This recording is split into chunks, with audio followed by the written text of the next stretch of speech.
Mr. Beast, everyone in this audience already knows who that is. I don't need to explain who Mr. Beast is. He posted actually on Threads, this was his Threads post, which is also your platform, that it's scary times for creators because of these Gen AI tools that are coming out. What do you think? Should creators be scared? Is this scary times?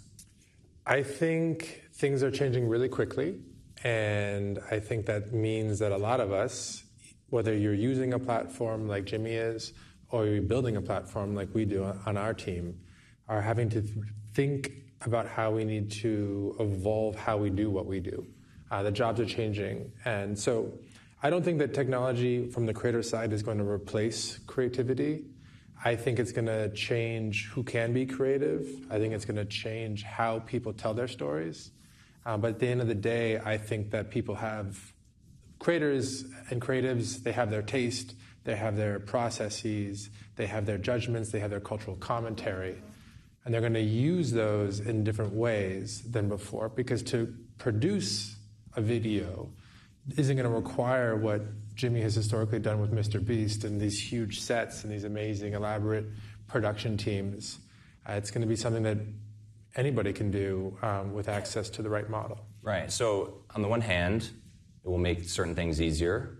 It will lower the bar for what it takes to, produce maybe something that feels highly produced. Does this create more creators? Does this create a upper crust of creators, because there's now so many more people who can do this? I think it'll mean that today's creators, if they lean into the tools, or the ones who do, will be able to create more or even better content. But I think it also means that there are going to be people who couldn't be creators before who can now actually produce content of a certain quality or at a certain scale. But it also means there are going to be bad actors who try to leverage these technologies for nefarious purposes as well. So it's going to be, well, if you take a big step back, what the internet did, among other things, was allow almost anyone to become a publisher by reducing the cost of distributing content to essentially zero. And what some of these generative AI models look like they're going to do is they're going to reduce the cost of producing content to basically zero. So that will be a multiplier effect on the things that we're already seeing, which is that there's more people producing more content and reaching more people. And there's a lot of good and bad that comes downstream from that. Yeah. So as someone who creates an algorithm intended to show people things that they want to see, do you anticipate, I don't know if you can break down what the average person is seeing right now in terms of stuff that's AI generated versus, maybe more traditional human generated, but what's that going to look like in a year or in 5 years? Are we going to be seeing a feed just full of AI stuff, or is there a human element that's going to be important here? Well, today on the big platforms like Instagram and TikTok and Facebook and YouTube, I think there's actually a lot of hybrid content. And too often we talk about synthetic content and organic content, and never the two shall meet. But there's a lot of content where AI is part of the workflow, right? Like you might not even know it. It might be whatever app you're using to do color correction might be using models to do so. Stamp tool on Photoshop in the old days to get rid of a pimple, those types of things. But that line is going to be more and more blurred. So it's going to be a little bit less like what is organic content and what is AI synthetic content and what the percentages are. I think there's going to be actually more in the middle than pure synthetic content for a while. But you will also see experiences that are purely AI, right? You see this in the last 2 weeks with Vibes in the Meta AI app and with Sora 2 from OpenAI. So I think you're going to see both. You mentioned there's a lot of potential for bad actors out there. We talked a few weeks ago, actually. Instagram announced 3 billion users, and we had a conversation then. And one of the things you said was, you rely, especially with AI, on a lot of self-reporting. People have to sort of let their audience know, I used AI for this. A lot of people don't do that. I'm curious what responsibility you think Instagram and Meta have versus how much of that is on the content creator themselves. Like, do you need to be identifying that something is AI and alerting the audience to it, or is it all on the creator? I think that we can do more to identify content that was created with AI. We actually, when we first did it, we were using the EXIF data, and a bunch of people got mad at us because Photoshop was exporting content, and the AI was part of the flow, and then we were saying it was AI content, but the creator was like, this isn't AI content, but if you actually looked at how the flow was made, Photoshop... Like they thought Photoshop was AI, or they had used some tool in Photoshop that triggered that. Okay. I think it was Photoshop, or maybe it was Premiere, I forget which app. So it's a sort of a delicate matter. For what it's worth, though, I think that trying to automatically label everything that was created in some part with AI, particularly when there's a lot of hybrid content where it's only part of the process, is a little bit of, it's not a fool's errand, but it's maybe the wrong focus. I think what's going to happen quickly is that you can still kind of tell when content was created by AI. Not always, but usually. It's getting pretty good. It's harder. It's getting harder, and I think pretty soon it'll be almost impossible. Yeah. And so I think what we need to do is, sure, we can work more on labeling, but we also need to provide more context for people to make more informed decisions about what to believe and to not. So, like the way you think about, literacy for like my kids are young, they're 9, 7, and 5. I need them to understand as they grow up and they get exposed to the internet that just because they're seeing a video of something doesn't mean it actually happened. And when I grew up and I saw a video, I could assume that was a capture of a moment that happened in the real world. And what they're going to need to do is they're going to need to think about who is saying it, who's sharing it in this case, and what are their incentives, and why might they be saying it. And there's going to be way more importance if you're going to make good decisions about what to trust and what to allow to inform your own opinions. We're going to have to shift emphasis away from the content itself, and not to ignore it, but just away from it, and put more on who's saying it and why they might be saying it. Yeah, but you're doing that as an involved parent. But as a platform, we can provide context too, right? And we do today, but we can do more. Like today, if you go to my profile, you can go to about this profile. You can see how long I've had this profile, what country I'm based in, how many times I've changed my username, a series of signals that you can use to decide how much you want to trust or not trust, or even maybe it's not even about positive and negative. Maybe it's just about my political bias or my financial bias or any other kind of bias I might have. It feels like it's evolving, obviously. The Instagram app is evolving as well. That was a big part of our last conversation. I think people still think of, I shouldn't say, I certainly still, part of me thinks of Instagram as this feed of beautiful curated photos and videos. Like that is maybe, it's certainly an older way of thinking about it. You're leaning very hard into this sort of newer version of Instagram, which is DMs, stories, reels. Walk us through a little bit about where your priorities are with Instagram right now. Like, is the traditional feed a thing of the past at this point? It's certainly changing. All the growth in Instagram over the last 5 years or more has really come from DMs and reels and recommendations and stories. But we started as a feed of hyper-saturated photos, glossy landscapes. You guys can all sort of picture the aesthetic. And that's just not how people use Instagram anymore. Our biggest risk is that the world evolves, we don't keep up, and we just become irrelevant. If we hadn't built DMs and stories and reels, you wouldn't be interviewing me on stage today. We wouldn't be relevant enough to show up at screen time. But moving it forward is also tricky. People get frustrated when they have an experience that they use for, call it half an hour a day, and then someone comes and changes it without asking them. So it's a balance, but we have to, because if we didn't, we would be in trouble. I mean, probably shouldn't do this because nobody can see the audience on camera, but how many of you use Instagram? It's okay if you don't. Raise your hand. Really high so I can see. Cool. How many of you, keep your hand up, have messaged someone in the last 2 days? Great. How many of you have posted a story in the last couple of days? All right, so maybe about half from it was like 80%. How many of you posted something to feed in the last 2 days? For those watching, the number of hands is very minimal. We have 7. We went from almost everybody to 7, That's how Instagram is used. We connect with friends, we explore our interests, but we do so by seeing a reel and sending it to someone who we think might enjoy it, or responding to a story, or sharing a fleeting moment, or posting a note, actually, if you're younger than I am. it's posting to your feed is just not the primary way people express themselves. Yeah, and that's evidenced by some of the stuff you're doing. So I want to get into this sort of test you're doing with Reels. You launch an iPad app, which people have been clamoring for a long time. The iPad app opens directly into Reels, so it doesn't open into the traditional feed. You're now kicked into this short-form video experience. You're testing that in India as well. Yeah. Is this the future? Like a year from now, are we all going to open up Instagram and instead of seeing that feed, are we just going to be kicked into what maybe feels like TikTok? So so the test in India right now is an opt-in, and it opens. You have stories at the top still, but if you scroll down, it scrolls into Reels. But if you look at the Reels tab and the main feed tab, there are two primary differences. One is full screen media at a time, so you see one photo or video at a time, and that is the Reels tab, whereas feed is free scrolling. And then Reels has more videos and more recommendations, and feed has less. But they both have recommendations. They both have photos. They both have carousels, and they both have videos. It's just a balance. And so it's really a design difference and then a ranking difference.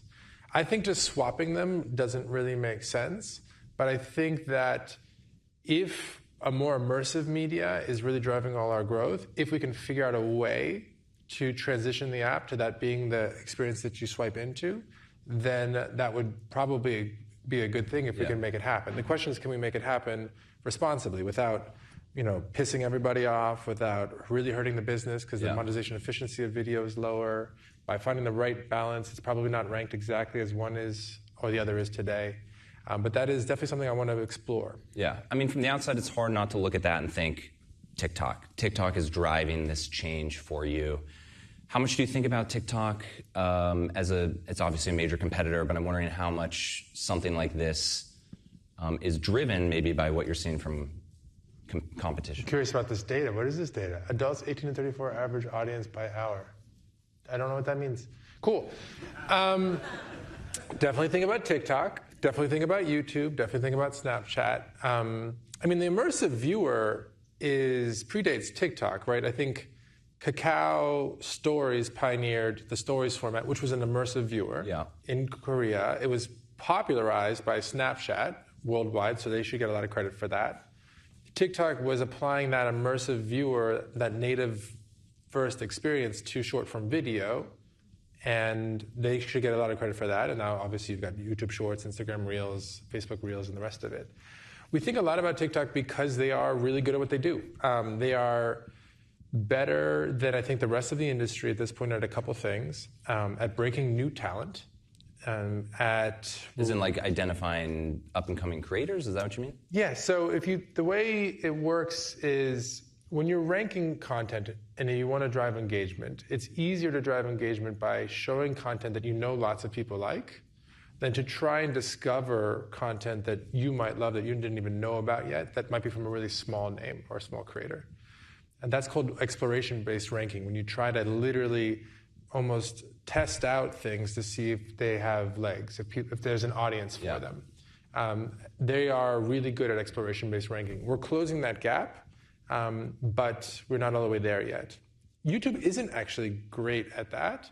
YouTube is the best, I think, in the market at paying out creators through rev share and ads. That's because they're still mostly long form, and long form they've done a really good job with their their pre-rolls and their mid-rolls. But I think TikTok has been really culturally relevant because they've been able to break small names. They've been really timely, so trends happen really quickly. And they've just been reliably really fun and entertaining. Yeah. There's obviously, I'm sure you've followed, there's a deal now, a proposed deal for TikTok to stay in the United States. It's kind of unique because it calls for the U.S. government to be somewhat involved in, if not managing, at least overseeing this new U.S. TikTok. Does this worry you at all, that the U.S. government might perhaps have an incentive for TikTok to do better than Instagram? Should be careful with my words. We're all friends here. You're welcome to say whatever you want. What could go wrong? Yeah. I'll say a few things. One, I do think it's good that TikTok is still going to be in the U.S. It would certainly make our lives easier on the professional side to have less competition, but I think competition is fundamentally healthy. They push us to do better work. I think it's good for the consumer, and it's good for competition. So I'm glad that they're still going to be around.